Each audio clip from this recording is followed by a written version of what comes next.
Aujourd'hui, je vais être clair avec vous. Si vous voulez récupérer votre ex, il n'y a qu'une seule chose que vous devez faire. C'est le no contact. Et quand je dis no contact, je parle du vrai no contact. Pas d'un no contact bancal où vous allez répondre au premier salut ça va de votre ex. Non. Si vous voulez maximiser vos chances de voir revenir cette personne, vous allez devoir comprendre une règle essentielle. On ne répond qu'à un message clair et significatif. Un message où votre ex exprime un réel regret. Où il ou elle revient avec un vrai mea culpa. Pas un message juste pour voir si vous êtes toujours là. Dans cette vidéo, je vais tâcher de vous expliquer pourquoi c'est la seule méthode qui fonctionne. Ce qu'il faut savoir pour commencer, c'est que quand votre ex vous quitte, il ou elle est dans une position de force. Il ou elle a pris la décision. Il ou elle a le contrôle. Et il ou elle sait que vous êtes attaché. Et tant que votre ex aura cette sensation de contrôle, il ou elle n'aura aucune raison de revenir.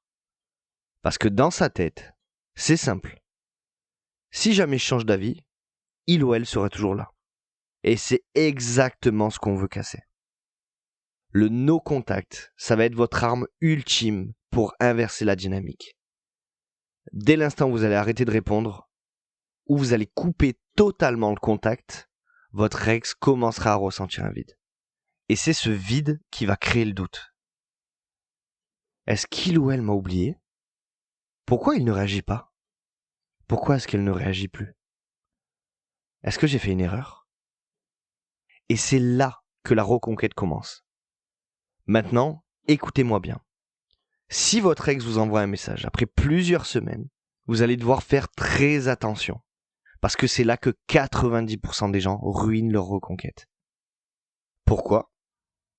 Parce qu'ils paniquent. Parce qu'ils sont dans l'attente. Parce qu'ils veulent trop récupérer leur ex.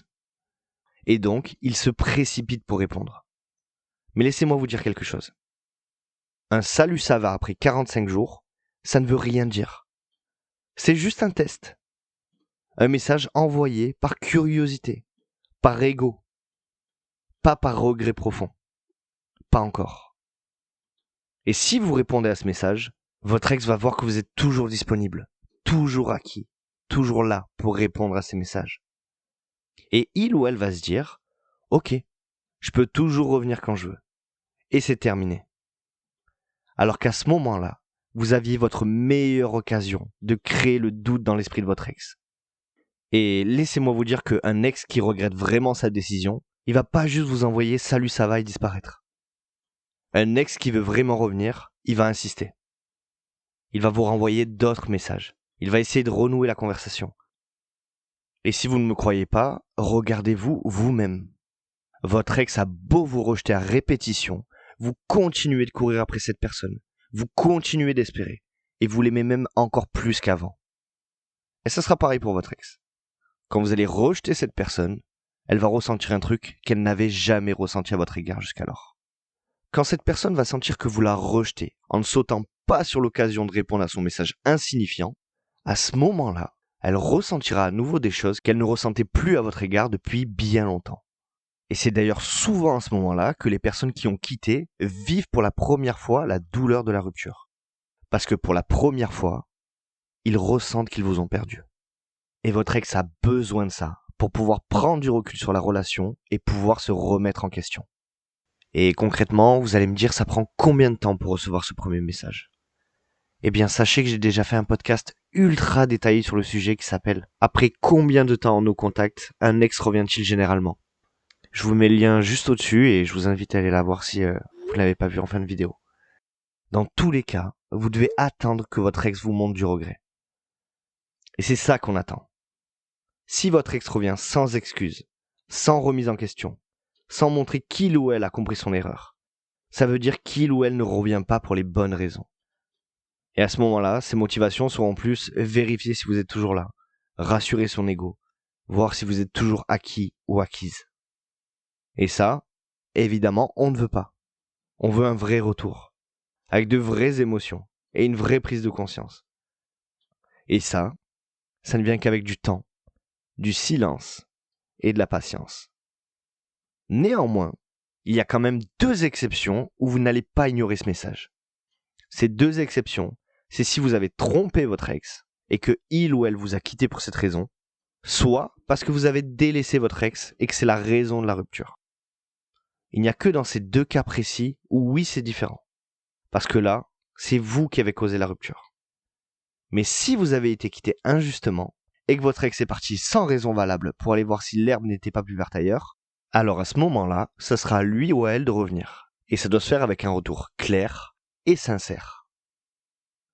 En conclusion, la patience est votre meilleure arme. Si vous appliquez un vrai no contact, si vous vous promettez à vous-même de ne plus jamais répondre à quelque chose d'insignifiant, alors vous allez inverser la dynamique. Forcez votre ex à se remettre en question et filtrez les ex qui reviennent par ego des ex qui reviennent par amour. Après, c'est à vous de voir. Comme je vous ai dit, si vous craquez au premier salut ça va, la seule chose que vous allez faire, c'est rassurer votre ex sur le fait que vous êtes toujours là, toujours acquis, et que il ou elle a le temps de revenir. Donc, c'est à vous de voir. Est-ce que vous préférez redevenir un challenge pour votre ex, ou alors soulager en une seule seconde, en un seul message, toute l'anxiété que vous aurez provoquée chez votre ex en des semaines de no contact? Dans tous les cas, rappelez-vous, un ex qui veut vraiment revenir, même si vous ignorez son premier message, croyez-moi, submergé par ses émotions, il reviendra avec un message bien plus significatif. Et si jamais il ne revient pas, c'est que ses intentions n'étaient pas les bonnes, et vous n'aurez fait que vous protéger. Et tant que ce n'est pas le cas, vous devez rester en no contact. Sans ça, comment pourriez-vous reconstruire une relation avec votre ex où les balances sont équilibrées? Si vous avez été quitté injustement, vous avez d'abord besoin que votre ex vous prouve que vous avez compté. Sinon, vous ne vous sentirez plus jamais en sécurité dans la relation. Pour finir, n'oubliez pas que si ce n'est pas encore fait, vous pouvez encore répondre au questionnaire en 10 étapes qui se trouvent en description de chacun de mes podcasts pour obtenir gratuitement et dans les 72 heures mon avis sur votre situation. Donc profitez-en. Sur ce, je vous fais des bisous et je vous dis à très vite.